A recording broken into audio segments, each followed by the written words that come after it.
परमात्मा ने और नर और नारी को परस्पर पूरक बनाया है। और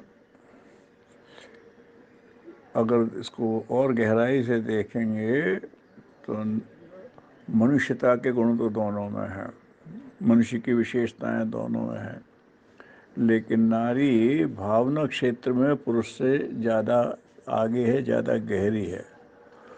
और सृजन करने की क्षमता नारी में विशेष है, उसे सहज रुचि है। पेट में एक छोटे से बीज को पूरा बालक का रूप माँ देती है अपने गर्भ में। इसकी पूर्ति और कहीं अभी तक हो नहीं पाई है। और वैसे भी देखो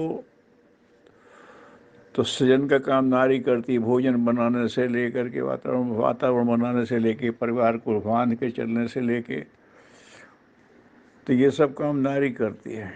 किस नाते करती है कि उसमें सृजन की क्षमता मनुष्य से अधिक है और भावनाशील अधिक है, इसलिए वो हर एक के साथ अपना संगति बिठा लेती है। इस नाम में नारी श्रेष्ठ है। और ये संसार जो है, संसार का जो इतिहास है, ये बहिरंग पक्ष का इतिहास है जो बाहर व्यक्त हो रहा है। तो ये समाज तो पुरुष प्रधान रहा है, तो उसमें पुरुषों की ही कृतियाँ ज़्यादा आती हैं। लेकिन अंतरंग में देखा जाएगा चेतना में क्या घटित हो रहा है, तो फिर आप देखेंगे कि जितने भी महापुरुष हुए हैं उनको विकसित करने वाली कोई नारी ही थी। माँ भी हो सकती है, बहन भी हो सकती है, पत्नी भी हो सकती है, और ये बात बहुत मान्य है।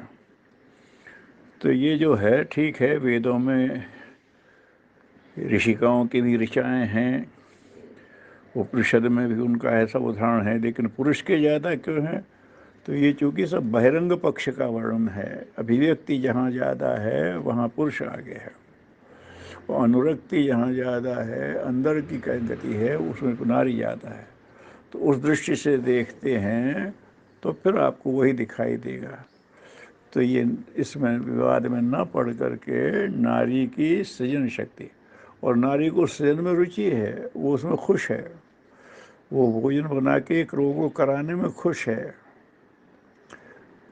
उसे उसका कोई प्रचार चाहिए नहीं। मनुष्य को तो प्रचार चाहिए क्योंकि लौकिक कर्म करता है, लेकिन जो आत्मिक दिशा में लगता है उसे प्रचार की ज़रूरत नहीं होती। जो पुरुष भी उस स्तर पर पहुंच जाते हैं, फिर उन्हें प्रचार की आवश्यकता नहीं मुझसे होती है।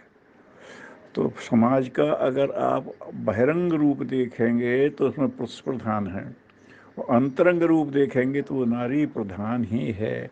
और नारी को अपनी इस विशेषता को समझना चाहिए, और पुरुषों को भी नारी की इस विशेषता को समझना चाहिए। नारी को अपने नारीत्व को और प्रखर करना चाहिए, और पुरुष को उसका सम्मान करना चाहिए। दोनों हैं एक दूसरे के पूरक, कोई किसी की उपेक्षा न करे, एक दूसरे का सम्मान करते हुए आगे बढ़ें, तो समाज को बहुत आगे ले जा सकता है। और ये सांसारिकता के साथ परम गति का रास्ता भी यही जीवन बन सकता है। ओम शांति।